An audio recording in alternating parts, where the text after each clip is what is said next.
And today I am here in front of you deliver my lecture on freedom of speech as it is an important topic to discuss because we recently get a World Press Freedom Index report which put India at 159th position out of 180 countries, and this report published by Reporters Without Borders.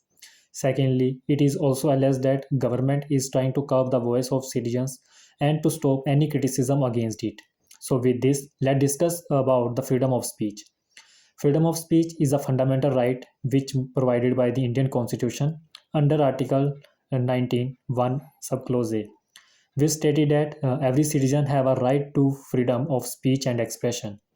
This is an essential fundamental right for the smooth functioning of democratic society, as it allows citizens and individuals to free exchange their thoughts, ideas, and opinion on any matter.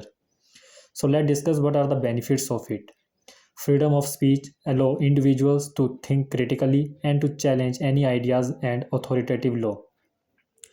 When there is a free exchange of ideas, thoughts, and innovative thinking, then there is an involvement of the entrepreneurship, nation's growth, and the economic growth is there.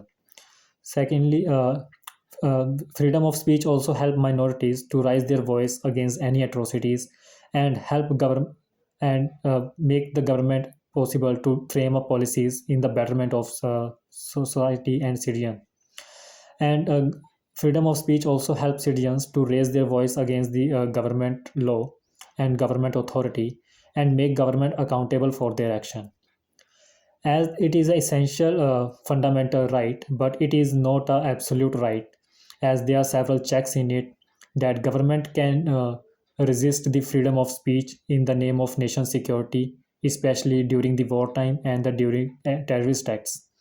And government can also restrict the freedom of speech while in order to protect the citizens or public morale and the free dissemination of various illicit content like pornography and other things which incite the violence.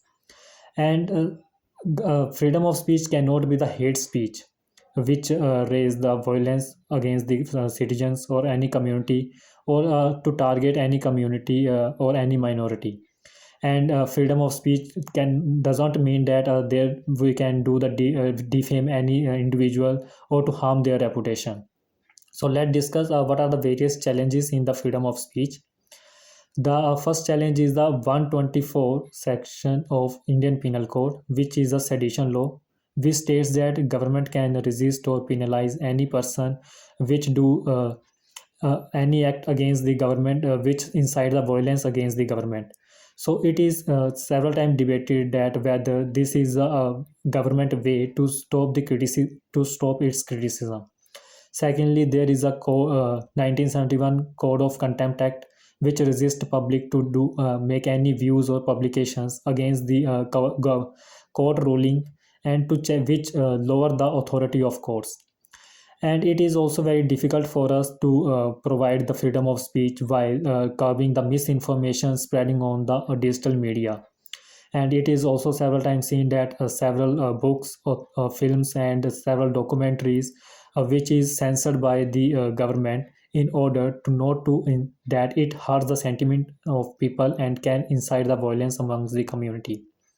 So with this, in conclusion, I am wanted to say that freedom of speech is essential fundamental right which should be the remain in our society, as it provides the free thinking, freely exchange of ideas which promote the innovative thinking among the citizens and help in the nation's growth.